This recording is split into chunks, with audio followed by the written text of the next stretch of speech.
Hello. Mag-aadobo po tayo ng chicken feet.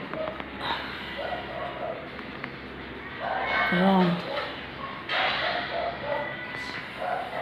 Ayan po. Mayroon tayong chicken feet. Napakuluan ko na po ito. Pinakuluan ko na yan. Lalagyan natin ng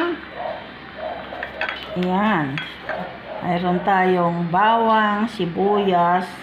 Sama-sama na natin ilalagay. At siling labuyo.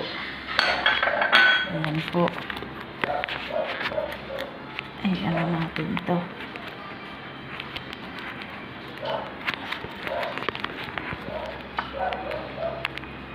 Ay, nalalaglag. Ayan po. Hindi ko maayos yung aking video eh.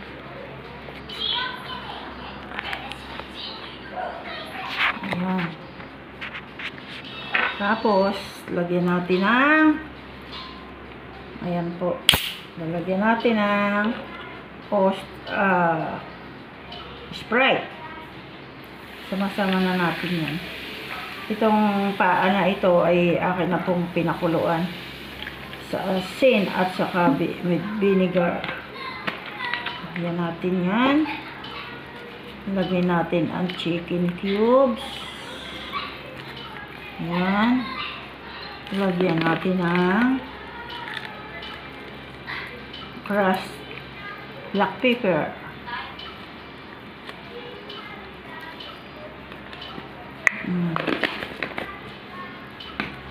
Pero lalagyan pa rin natin ng corn pepper. Yan po, mga ilang piraso lang. Tapos bay leaf. Ayan po. Tapos lalagyan natin ng soy sauce. Dalawahin natin siya.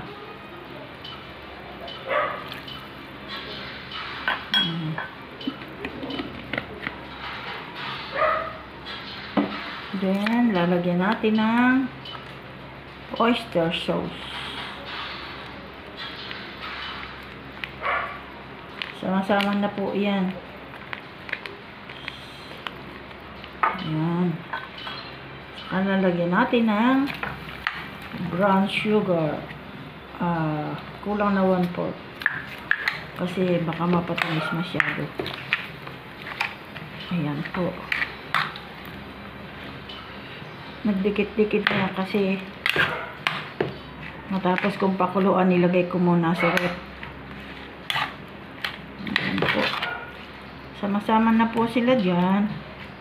Sasalang natin. Andiyan na lahat yung ingredient. Mamaya na tayo magdagdag ng asin. Okay po.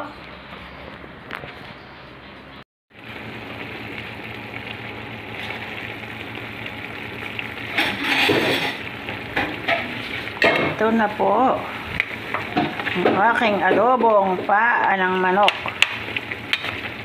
Ayan o. Sweet and sour yan. No, tamis-tamis na manghang. Manghang. Nadurog na po yung ano. Nadurog na yung siling labuyo.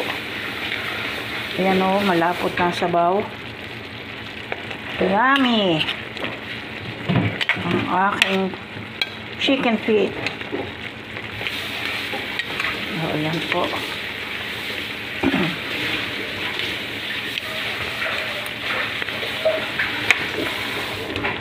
Okay na yan. Yummy, yummy yan.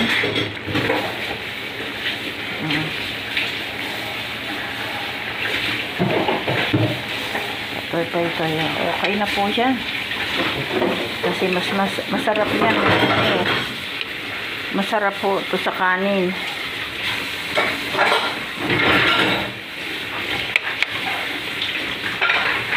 Masarap ito sa kanin.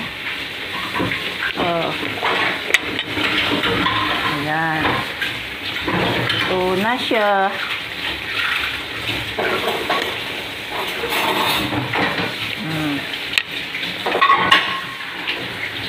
Sige po.